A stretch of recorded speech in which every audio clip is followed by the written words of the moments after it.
साईराम भावांनो, मी Bhushan. Welcome to Bhushan vlog 05. तर आज होता गुरुवार. मी मागच्या गुरुवारी ब्लॉग टाकला होता, तर आजच्या गुरुवारीच टाकतोय. कारण की मी सांगितलं होतं आम्ही सुरतला शिफ्ट होणार आहे. तर सुरतला आल्यावरती सामान देखील रचलेला नव्हता आणि येण्या जाण्यात खूप थकलो होतो. तर आज होता गुरुवार. मग सकाळी उठून बाबांचं स्नान वगैरे करून बाबांना पिवळ्या रंगाचे कपडे घालून माळा पगडी वगैरे लावून बाबांना रेडी केलं. तर बाबांचा फायनल लुक हा असा दिसत होता. मग मी केली बाबांची आरती.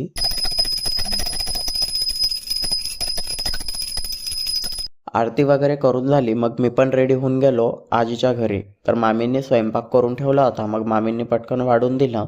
मग मी जेवण वगैरे केलं. नंतर मामींचा कॉल आला. मामी बोलल्या आपल्याला गाडी घ्यायला जायचं आहे. तर अचानक भयानक मामी म्हटल्या. मग मी पटकन तयारी करून गेलो. तर मामी आणि मामा आम्ही तिघीजण गेलो शोरूमला.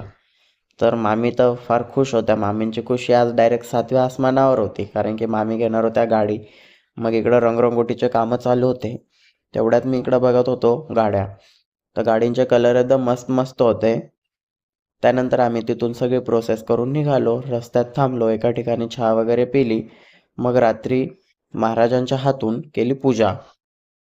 तर महाराजांनी पूजा केली. मग महाराज माझ्याजवळ एक एक वस्तू मागत होते. नरियल लाके दो, पेढे का बॉक्स लेके आओ. मग महाराजांना मी मदत करत होतो.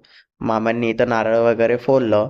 नंतर मंदिरात ठेवलेला पेढ्याचा बॉक्स आणून महाराजांकडे दिला. नंतर महाराजांनी प्रसाद वगैरे वाटून दिला. तर हा होता आजचा आपला मिनी व्लॉग. तर आपलं भूषण व्लॉग 05 ह्या यूट्यूब चॅनलला सबस्क्राईब करा, लाईक करा, कमेंट करा. मग मी पण पटकन प्रसाद घेऊन खाऊन घेतला. तर पुन्हा भेटू अशाच ब्लॉगसह. तोपर्यंत ओम साईराम.